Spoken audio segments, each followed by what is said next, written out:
Welcome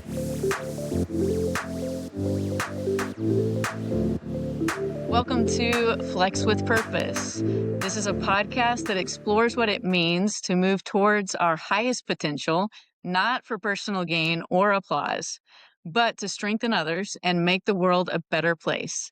I'm your host, Schalee Sanchez, and I am so glad that you are with us today. Each episode is a conversation with someone who lives boldly, leads authentically, and allows humility to guide their impact. I am thrilled that Chris Clary is with us today. As a guest, he is a man who exemplifies these qualities that we're talking about. And I am really excited for you to get to hear some of his story. I know you will be encouraged and inspired. So, Chris, thank you so much for joining us on the podcast today. Schalee, thank you for having me. I actually had an opportunity to meet Chris just about 2 months ago at a networking event. And one of the things that stood out to me was his incredibly passionate desire to help other people succeed. I had a brief conversation with him in that moment, but it was very evident to me that that is something that he strongly desires. And in the other opportunities that I've been able to interact with him, it has been clear that that is something that he is very passionate about. I'm going to let him share a little bit more about that. So, Chris, just tell us a little bit about the things in your life that have been significant wins for you. That can be personal or professional. And what was it that made them meaningful? Lots of personal wins, actually. I'm happily married with 4 wonderful kiddos, so I would call that a big win. Business owner, I'm a real estate broker here in DFW. My wife and I have actually founded multiple companies, led large companies, small companies, sold a few businesses, sold and purchased lots of rental properties and real estate. I would say, in terms of winning, the first business I really built was actually a Segway distribution center. We had 11 stores across the country and with about 60 employees. So that was a huge win. I kind of fell into real estate just because, it seemed like the right thing to do. The businesses were growing and we started buying some rental properties, and it seemed like the right move to get a real estate license. And then 2020, unfortunately destroyed my other business, and I landed in the hot business at the time, real estate, and it took off. So very blessed and very fortunate. Lots of great people around me that helped make it happen. So I would call that a win. Awesome. I am glad that you started with the first win of being married to Amy, your 4 kids. Can you share a little bit about the just dynamics of the ages of your kids, like where you're at, what season you're in with your kids, with your family? Of course. So we're in busy season. So we're right in the mix of it. I've got 4 kiddos. The youngest one is 10. Her name is Bexley. My oldest is 13. Her name is Charlie K. And then my 2 boys are right in the middle, 12 and 13, Castle and Dawson. They're really close together. The biological kids are 36 months apart total. And then we adopted kind of right in the middle. So 4 kiddos, school, sports, homework. You know how it is. The kids just keep you going all day, every day. So it's important to just spend individual time with each kid every day, and that's one of the things I try to do as a dad. Is you go to group activities, school events, family dinners, things like that, vacations, but spending individual time with each kid every day, especially when you have a handful. So yeah, a little bit about my family, and then my wife and I met about 16 years ago. We've been married 14 and a half years now. So we met in Austin. A huge win was finding DFW. We love it up here.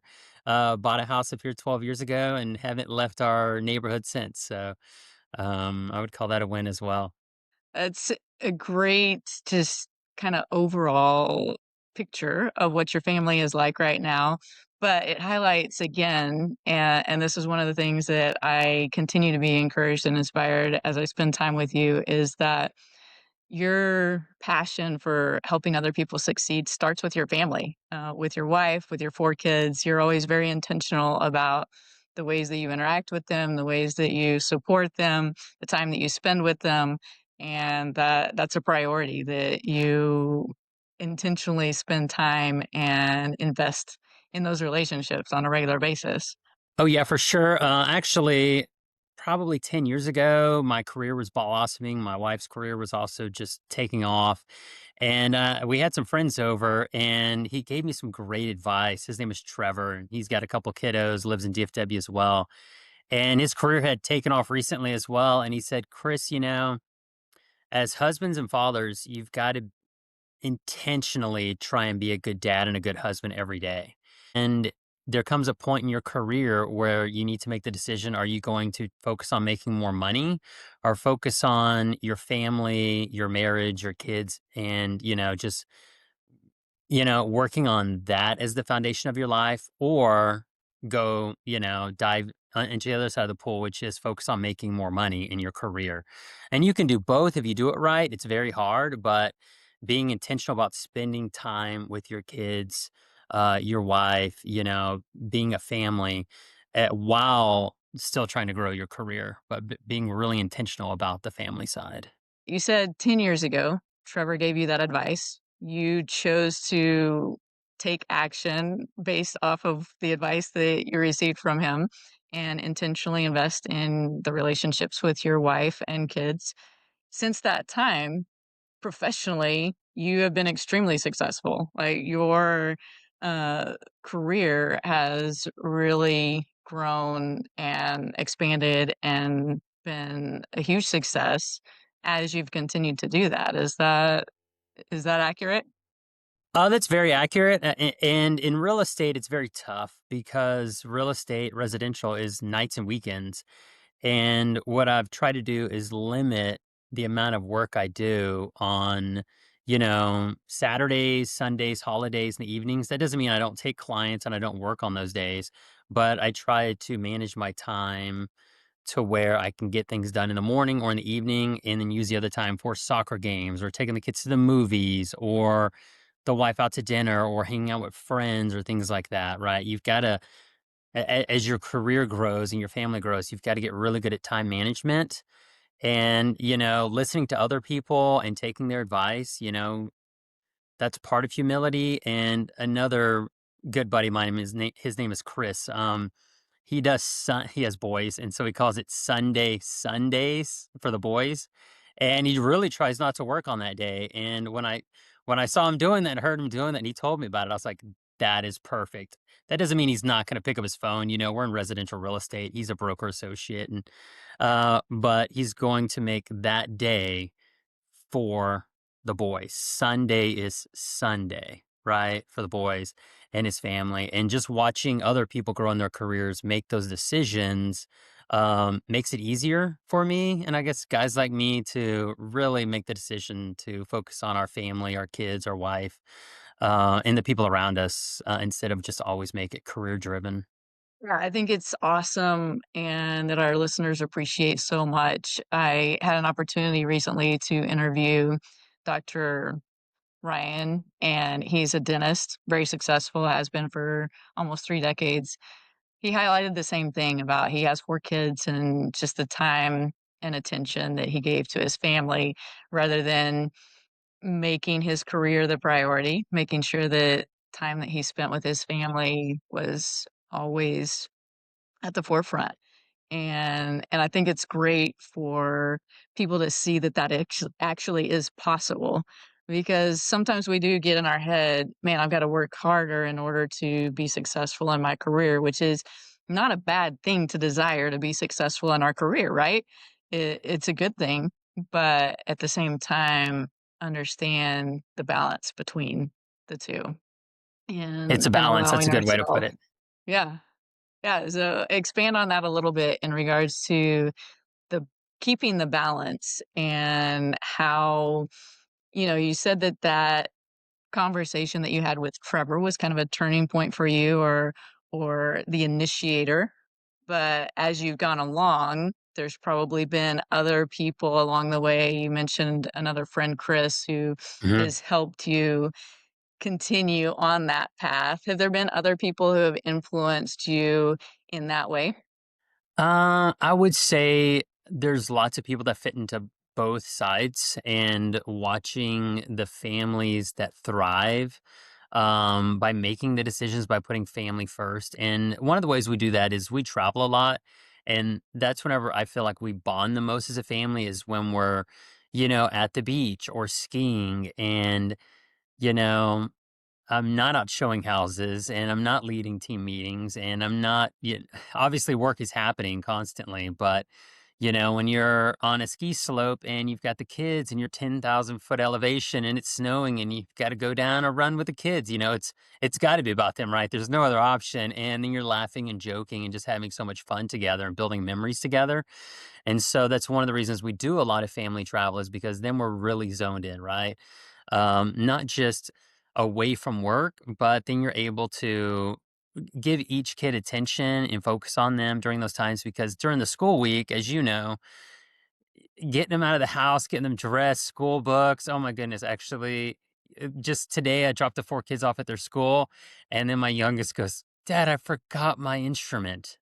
Can you go back home and get it?" And it's hectic, right? And then they're at school all day. They get home, they have homework, they've got soccer practice or math lessons or piano lessons or karate. And it's very difficult to give them a lot of time during the work week, work day, because it's their school day and they've got the opposite with homework. And so the weekends, the late evenings, and the vacation time is really where we get to gel as a family. Yeah, I think that that's a really valuable investment of having those vacation times, having those times set aside where we get to just interact with each other without all of the typical routine and Mhm. distractions of the daily activities. But we also make memories that way, right? You just got back For from sure. an epic trip in Europe where you got to do a lot of fun things with your kids. What was one of the most memorable moments on that trip for you? So my kids love to ice skate, and so we went to three different cities. We did Copenhagen, Berlin, and in London. And I don't ice skate. I had an ice skating accident a while back. My wife was watching when it happened. She said it looked like a cartoon character. It was that bad. Yeah. And, so I didn't skate, but I got to stand outside the rink each time. And they're outdoor rinks and surrounded by gorgeous architecture, these beautiful buildings. And just videotaping and taking photos of the kids and showing it to them later. They really like, because they're out there skating or whatever it might be, playing sports or soccer. And one of the things they love is, from the sideline or from outside the rink, I'll take some videos and then going through those videos afterwards. And then they pick their favorite video and it might be them scoring a goal, or it might be them ice skating, or it could be them in a theme park, or, at the beach or whatever. But just building those memories, and they get to actually see the memory that I saw from the sideline or wherever. So We've talked some about the people that influenced your ability to prioritize your family and those relationships. Who have been some of the people that have helped you succeed professionally, and how has their influence impacted where you're at now? the person with the biggest impact on me over the last 20, it's probably been 20 years now, almost exactly 20 years, has been Lee Chapman. He owns the PEO link down in San Antonio. It's kind of an insurance brokerage, but for HR products. And he took me under his wing about 20 years ago. Actually, I couldn't drink. So I was only 20 years old when I went to work there. And he just took me under his wing and mentored me and introduced me to his biggest clients. And I got to watch him in meetings. And I would say the confidence boost from that, because before, I was a kid basically. I was 18, 19, 20-year-old kid, and didn't really know how executives spoke to each other, or, handled themselves in meetings or anything like that. So to get to enter that world as a spectator, you know, and it's kind of funny. We'd go into like these boardroom meetings, and he's always be like, "Introduce yourself, then don't say a word until we shake hands at the end." Which looking back was for the best. I have no value to add, but just really learning that all these people are just normal people, right? They're living their lives too. It doesn't matter what position they hold, how big the company is, what the title is. They're just normal people, right? And they want you to listen to them more than you speak. They want you to value their opinion. Um, and just watching him in action really helped me understand things, everything from company culture to building my confidence, on the sales side, everything. And I don't think I would have had that from anyone else had he not done that. My career probably would have been okay, but not the trajectory that I got. Right. So you mentioned some of the things that you learned from Lee were the ability to listen to others and value them as a human being who is relatable. What are some of the other qualities that have significantly impacted your professional career? I would say one thing that I've always done really well is taking advice from others with more experience and staying teachable. A lot of times in the business world, especially the more successful you get, you think you know more or know everything. And just understanding that you want to always be learning. And, I think being teachable or coachable, where people will give me direction and I'll listen to them because I'm not an expert on many things. And in any business I've ran or owned, it's been the same thing, right? Where I know a lot, but I know that the people that I hire to do those roles know much more than I do. Everything from the accounting side to tax side, everything, right? Like they're the expert. They're a CPA. They're a tax advisor. They're the expert in that field, and in the real estate world, like, there's appraisers, there's inspectors, there's all these other trades where I know a little bit about each one, but they're the experts. And being willing to l- listen to them with open ears and open mind, and just better understanding what they're telling me, no matter if it's, something, with the house or financing or the banking side or something like credit repair side. It's just being open to their ideas and listening to them. And one thing that I've been told a lot is really listen to people, instead of formulating your answer while they're talking. And sometimes I struggle with that. I think we all do, but really listening to them in the business setting and personal setting. My wife not might she might laugh whenever I give that answer and say, "Chris never listens." But really, I mean, that's so important, and the kind of the bigger your organization gets, the more people you have coming to you. And, the thing about listening to them is it's making them feel valued and like they're part of the team and they've got a say, right? And that in part makes them more loyal to you because they feel like they have a seat at the table. It is a tendency that as humans, we think, okay, well, I'm in this position, and so I'm going to make the decisions. I'm going to lead by deciding what's going to happen in this particular situation. And choosing to be teachable allows someone else to actually be the one who guides us in the decision making process is a intentional choice. We don't innately have humility as a quality that we are gonna just choose that every Hmm. time. And as you were talking, I was wondering, and I'm just really curious about you said it's a struggle, and I totally relate to that, right? It is a struggle to choose to listen to someone else. It's a struggle to remember that person knows more than I do. And even though I might have a really good idea, their idea is actually better than mine. What are some of the ways that have helped you cultivate that or helped you grow in your ability to let others be the expert in the situation, let them be the ones who guide the decision, let them be the ones that give their input and you be able to sit there and listen rather than say, "No, I think that this is the way it needs to happen," or this, "I just know that this is the best way."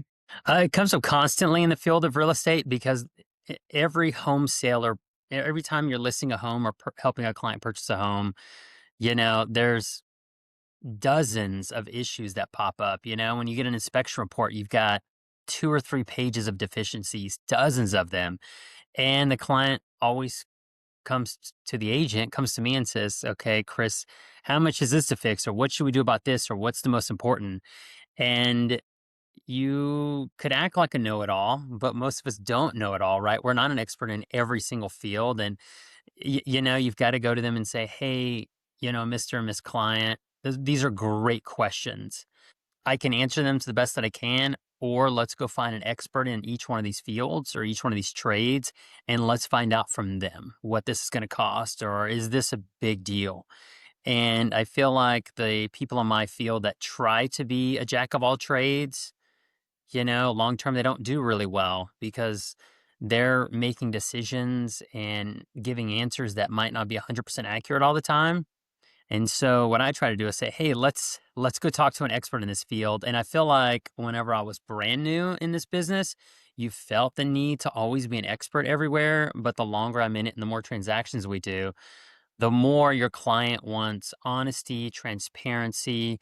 They want your network. They don't want you to necessarily answer the question. They want you to help them find the best answer, right? And just being transparent with the client. Hey, I actually, you know, I don't know what's wrong with the garbage disposal or the garage door. Let's call our guy, or our gal, and let's get an expert involved in this. And I feel like they appreciate it better. Being honest with them builds trust. And ultimately, in the field that I'm in, you know, people want to do business with someone they like, they know, and they trust. And, you know, they'll do business with you if they like, know, and trust you before they'll do business with someone who's sold 10,000 homes, right? Because it's an emotional business. This is their home. They want you to be invested in it with them, not feel that is transactional. So, it happens constantly in our field, you're a little piece of humble pie constantly. Yeah. Well, Chris, you just left so many nuggets with our listeners, and I'm going to help them catch a couple of them because this was so powerful when you said that being honest is what builds trust. Such an important part of any kind of relationship, whether that's professionally or personally, is intentionally building trust. And the ability to say, I don't know, but I can help you find out is a huge, I mean, it would be so easy, like you said, to just make something up or be like, yeah, I'm going to give you a quick answer so that we can move on. But the fact that you say, you know what, I don't know the answer to that right now can feel like in the moment, oh, I'm just putting myself at a lower position Exactly. and I'm losing in this moment, but actually it's a win. It's a win because it builds trust and it strengthens the relationship and it allows for, like you said, this what could be very transactional experience to then be an emotional connection of this guy really cares about me. And when people genuinely feel cared for, then they're going to want to work with you again. And they're going to want their families and their friend to come and work with you. There are always going to be people who know more than I do. And that's a collaborative existence of understanding that it's not all about me.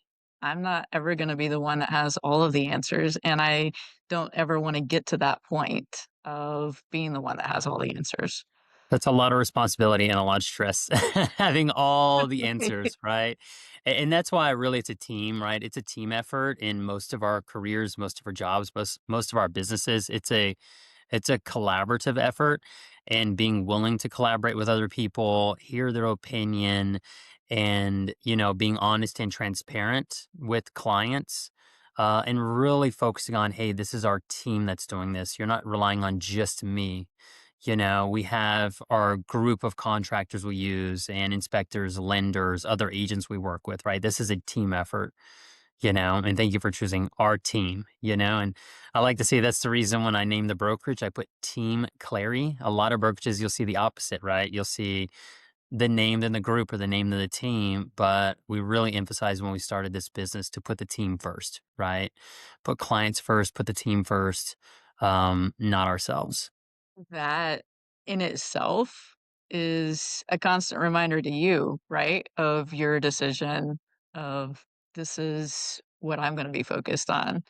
What are some other ways that you intentionally remind yourself of that? One of the things to do is just maintain that the client is the center, not yourself. And in my business and our industry, there's a lot of people with massive egos. They're incredibly self-centered. It's all about them, them, them. And they put themselves at the center of the transaction, whereas this is a people business, it's an emotional business, and you've always got to put the client first, put them at the center, and really listen to their needs and wants. Staying silent, a lot of the time and just letting them voice their concerns and without always trying to answer the question right away.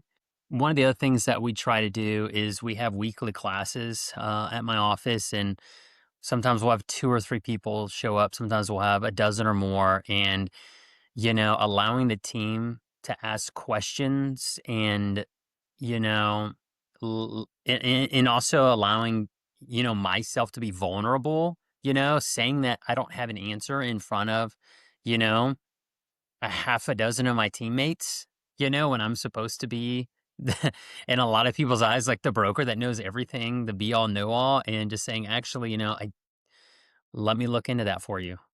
But just allowing, myself and my team to stay grounded, looking for teachable moments, I think is very important as well. Teachable moments happen in our business and everyone's business constantly. And sometimes we get a reminder as well. And I'll use an example from this week. I had a client move in and he didn't turn the electric on. And I looked at it and I was like, well, I probably should add that to my checklist to remind the clients before closing to get the utility switched over.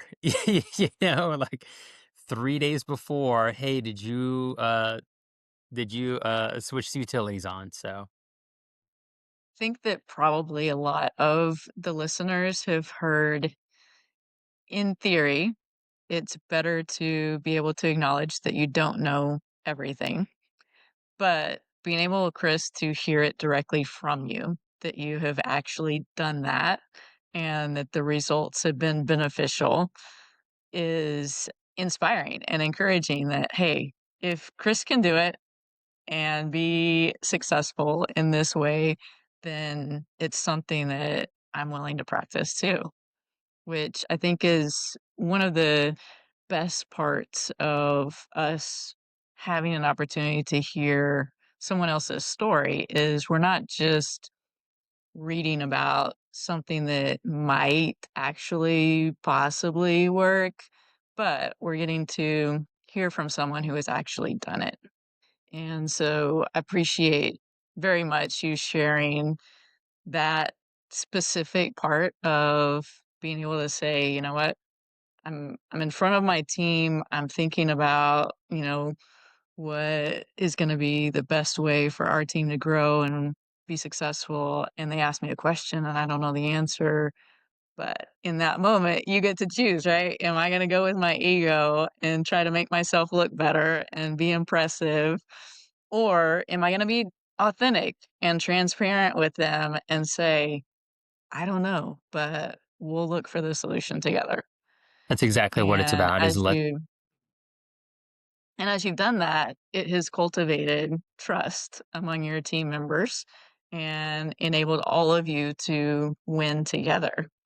it reminds me of, and there's a meme out there where there's a leader and he's sitting on top of a block and he's pointing and everyone is pulling the block and he's sitting on top of the block. And then there's another leader and there's the block. It's the same amount of people are pulling it. And then he is also pulling it as well. And just that illustrates leadership there is you've got to pull with the team. You've got to be in the trenches with the team, not behind like a Wizard of Oz curtain, right? You've got to be out there with them. And, it doesn't mean you're always right, but you're, you're available, you're accessible, and they know that you've got their best interests at heart, not just your own ego or your own financial gain. Right. That you have their best interest at heart is such a game changer. that people understand, they're gonna want to work with you if they know that your decisions aren't always based on your own personal gain Mhm. and what's best for you. That's that's an incredible leader, someone who is willing to make decisions based on what's beneficial for the people that are influenced by their leadership rather than considering only what's in it for them That's right. and how it can benefit them. So in, the different experiences that you've had, whether that's personally or professionally, what are some of these specific influences, whether that's people or books or other ways that you have seen that kind of example that you could then follow and put into practice?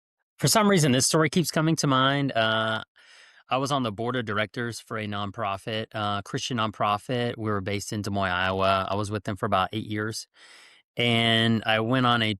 It wasn't a mission trip, but it was a more of a conference in Africa. And I land. I'm with roughly 6 or 7 other board members and employees that are with our group, and there's probably a couple hundred people total. Oh, fly. And I land and we get to the place where we're going to have this meeting.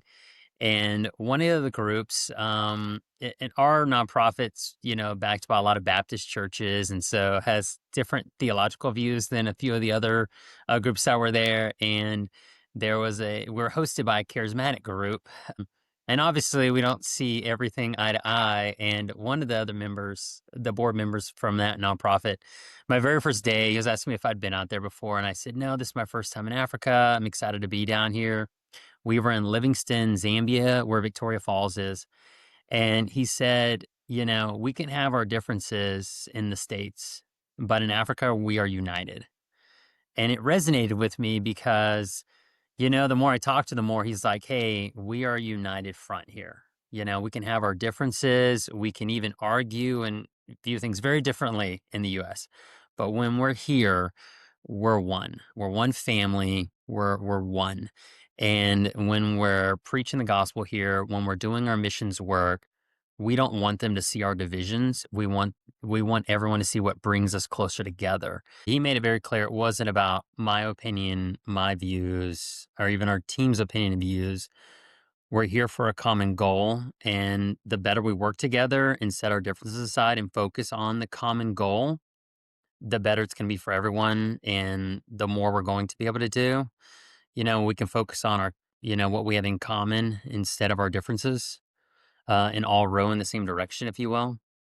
And so that takes me back to, the way that I introduce this particular podcast is that it's conversations with people who allow humility to lead their impact. And there's a misconception about humility that if you're going to be humble, you need to live small, like, keep your like life simple and not make a big deal of things. And one of the things that I've learned is that the more I allow humility to influence my decisions, the more ambitious I get Hmm. because I see how I can contribute to a greater good and be a part of something that is way bigger than I am. And so it actually fuels more in me to make a bigger impact. What are some of the things, Chris, that excite you? What are you fueled to see happen in the future? And what's your motivation for those things? I'm trying to formulate a good answer for you. Okay. Well, I'll give you some time to think about it Okay. and I'll share from my own personal Okay. experience kind of what led me to ask that question. So, as I have intentionally been learning about what true humility is and allowing that to guide who I am and the things that have really been significant to me on that journey. One is that as I've done that, I've had this dream, this desire that has grown in me of being able to help establish or to help build homes for 100 refugees in Africa. Mhm. Something that I would have never pursued if I was just thinking about myself. But as I've allowed myself to be more open to a much bigger picture and understand that there are things that I am capable of and ways that I can contribute that are beyond just my life, and my little circle here, my Yeah. little bubble, then it's giving me, motivation to do things that are much bigger than I would have ever thought about doing for myself. So that's just one example of what I'm talking about. I would say for us as a family, as we grow our businesses, it allows us to have a greater impact for good in a lot of areas. Sort of like you mentioned, the building of the homes in Africa. We are doing something very similar. We support three foster care orphanages in Kenya. We host an event for them and, support. I think there's about 100 kids that we're supporting out there right now. Not just us, but the organization. There might be more. And just realizing there's people out there who were born in a much different world than we were born in here in the US.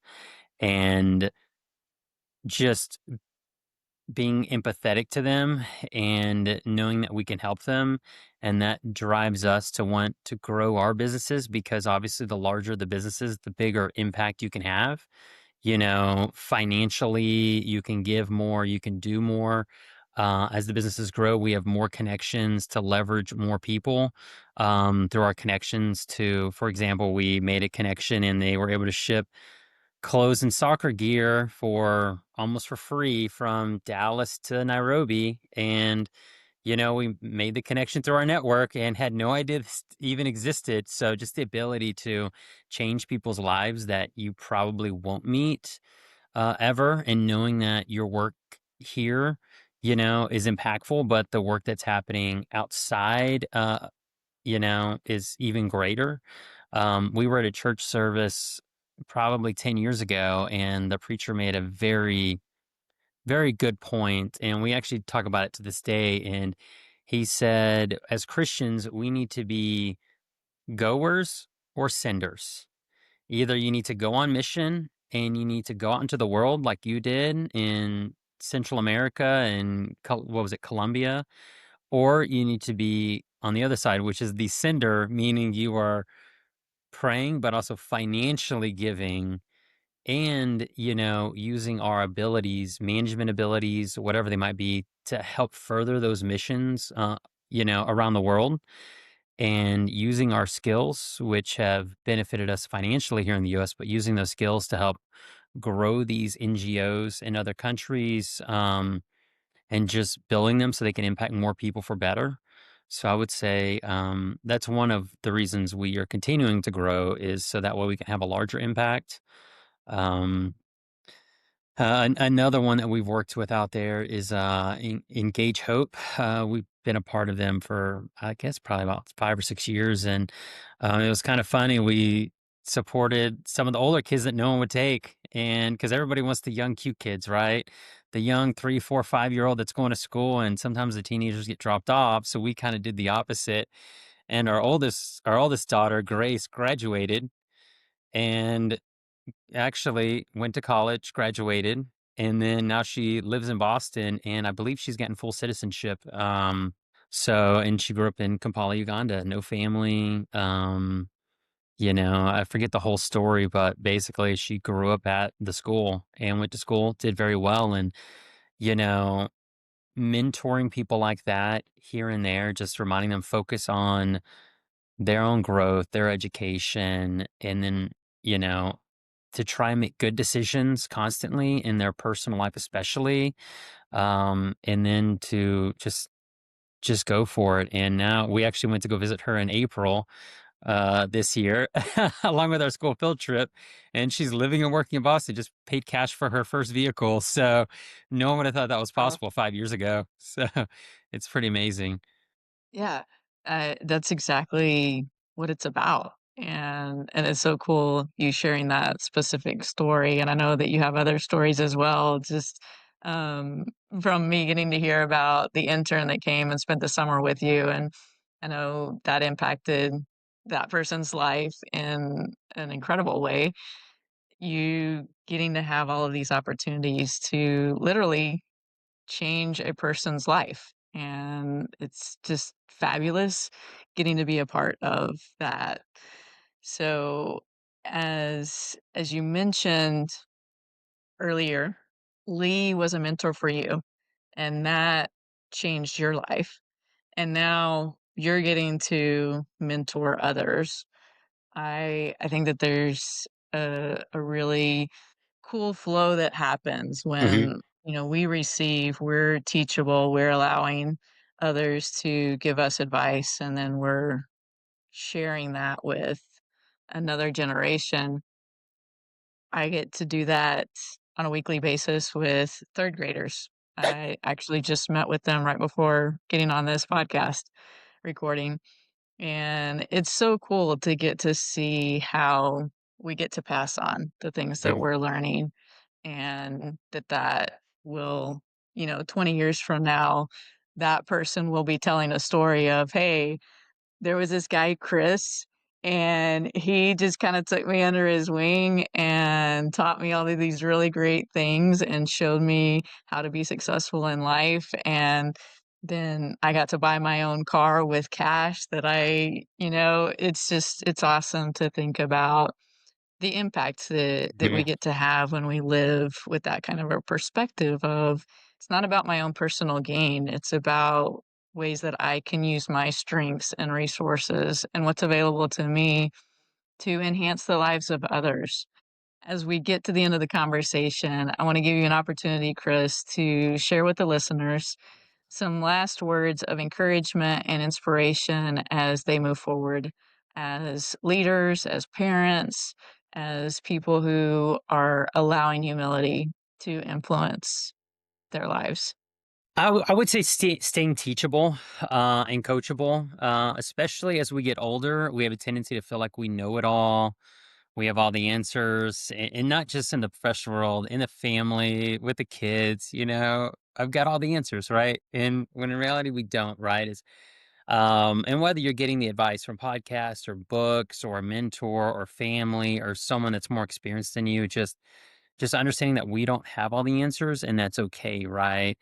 God didn't design us to have all the answers, right? We don't. So it's okay to listen to others. It's okay to be wrong. I feel like a lot of people in the professional world and even in their personal lives, they're afraid to be wrong. Um, and yet I forget who said it, but it goes a song something like, "We don't need to have all the answers. We just need to be constantly learning." Right? If that makes sense. So constantly looking to learn is huge, and that includes what I mentioned to begin with, which is just being teachable, being coachable, allowing others to pour into you. If you look at yourself like a sink, you don't want to turn the faucet off, right? People are trying to pour into you. It might not seem that way sometimes. You feel like people are bossing you around or whatever, but just maintaining that, hey, you know what? I'm comfortable with people giving me direction, even if I'm older than them, even if I feel that I'm more successful, even if it doesn't matter. Like just take what you want out of the conversation sometimes. You might not need all of it, but just staying coachable, teachable, and open. I think that's very important. I really appreciate you sharing that at the end of this conversation. It's so incredible when we can overcome that fear of being wrong. It can paralyze us, really. And if we're trying to live a life where we're never wrong, it's going to stifle the impact that we can have for sure. But also, you mentioned something that's so important. You said be able to receive input from someone who is even younger than us and maybe not as experienced as us. I got to listen to a story. I was having lunch with someone yesterday, and they were telling me about a single dad who was having a conversation with his 14-year-old daughter. And they're talking about a specific situation. And she chimes in with this solution to what is their current situation. And he says, "Yeah, I hadn't thought about that. What if we did do that?" Mhm, And they end up going through this process of making decisions based on her idea, and it turns out fantastic.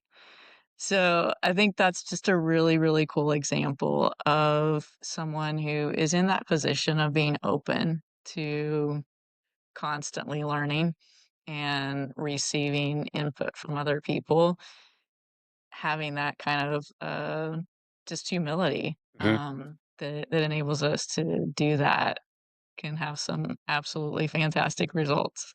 I feel the same way, and ultimately, in your personal life and in your professional life, it's gonna build better culture, right? And I feel like a lot of companies right now are focusing on their company culture, and I feel like allowing yourself to be vulnerable builds company Mm. culture and builds better trust with your team, and ultimately, those people are gonna be highly productive, because they believe in you now, they trust in you, they understand that, okay, he's looking out for the best interest of not just himself, but everyone together. Well, thank you so much, Chris. I really appreciate everything that you have shared with us today. Know that this has been extremely valuable for our listeners to hear this just very practical way of implementing humility in your personal life, your relationships, in your professional life, in the team that you lead. And so excited for you and for your family and what's ahead. So Yes, blessings on you. thank you for having me.